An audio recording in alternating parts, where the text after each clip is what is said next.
global look can be so simple. Like you're talking about extension versus flexion. You think about the gymnast that's always an extension, a pregnant woman that's been an extension for 9 months. Our job might be to get them in a little bit more flexion in a very simple look. Or your desk guy sitting there, he's in flexion all the time. Our job might be able to figure out how to get him in a little bit more extension. If you look at it, it's most basic like that. It can kind of help direct some of the more detailed assessments that you do.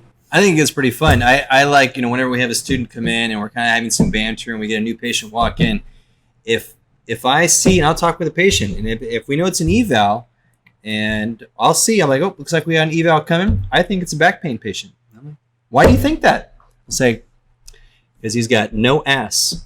Yeah. And they'll look at me like I'm the most weirdly kind of oddly vocal person in the world. Like, can you argue that? Yeah, but watch him move. He's going to sign that. Let's see which body part he chooses to use when he goes to sign that document. And he'll, boom, he'll bend at the back rather than bend at the hips. Mm-hmm. We have an underused butt. No reason for you to build up gluteal tissue. Sitting on it all day. So what could you expect? Hasn't fought gravity in how long?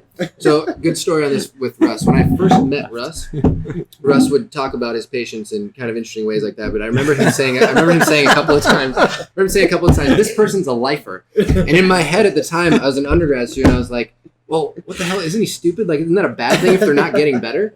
But I didn't realize, it took me a little while to figure this out, but it really is that, yeah, you can address the problem, but you're going to find other issues down the path. And that's what these movement screens lead you to, is how to help somebody kind of optimize themselves.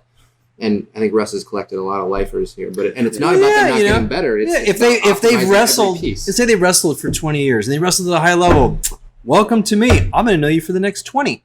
Right. Why, Russ? Because you were doing this for like a long time. Right. So we're going to have some shit to deal with your neck, with your shoulder, with your back, with your knee. Like, of course, and that's why we, you tend to collect these high level runners. Mm-hmm. Of course, they're going to get injured. They're running a lot. I mean, like that's a very difficult thing to do 100 miles a week, and when you depending on what kind of posturing you do, whether or not you're a wrestler or a runner or, you're a basketball person, if you've done a lot of something, welcome to us.